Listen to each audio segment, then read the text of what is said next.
AI infects every one of us on a personal level, on a corporate or whatever your job is in it, institutional wise, and also a region like RONDA here, especially also. So everyone is infected.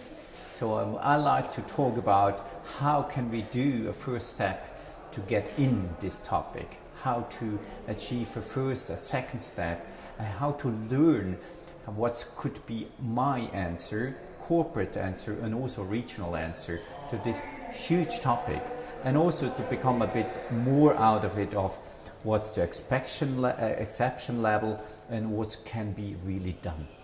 As we know, all the industrial revolution infects the labor market. No, we can't be blind and say there's no change, first. Second,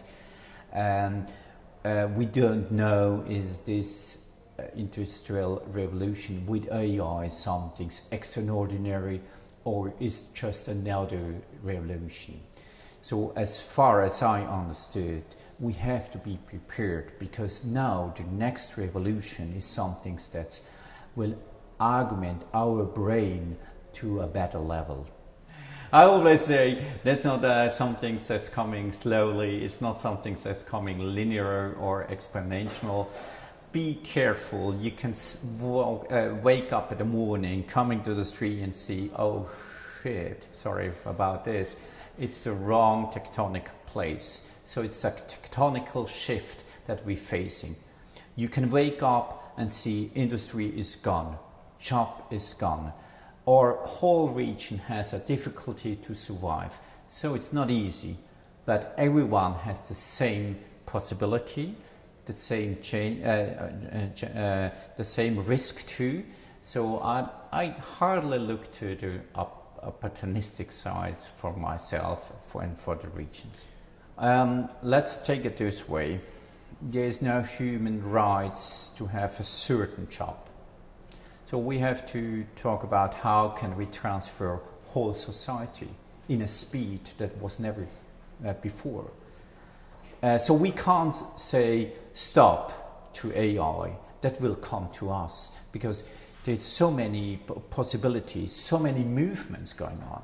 So the question is, how can we prepare to a fast changing environment? And yes, there will be also discussion about how we give salary to all the people. So this basic salary, this discussion, this debate has to come up again, I'm sure, because if there is more to the digital labor and less to the human labor, there must be a discussion in the society, yes.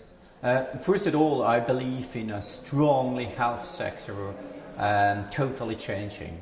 And secondly, there is everything that's highly impacted by a huge amount of transaction.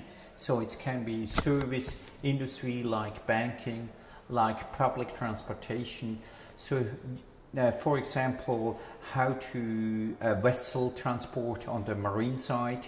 So there is a huge impact doing better also in terms of not having workforce in a mine, for example, or in a unfriendly, human unfriendly environment, to do it better, to do it more professional way. I think there is a lot of potential to also to recover ourselves and doing better jobs and something that's more happiness. I think there is no. If you look to a truck driver, what they're doing, they stop over the weekend on a highway and live there. If we could change this, that has a plus to environment, to our society, even if we can't believe now. So there's no question about this. We can't force AI technology to overcome them by themselves. No way. So the objective has to serve us. That's it, full stop.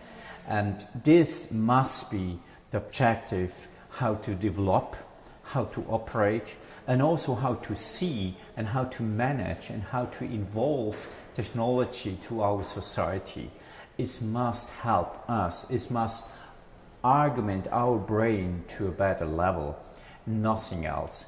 So even if we have autonomous car, for example, there is no autonomous car will never drive by themselves because we are sitting in it. There is a purpose to do. So think about autonomous car will drive in the summers Sunday around your town for nothing. No, there is always a reason behind, an objective, and that must be fulfilled. Otherwise, we would have mission autark systems, and I'm really scared about a topic like this.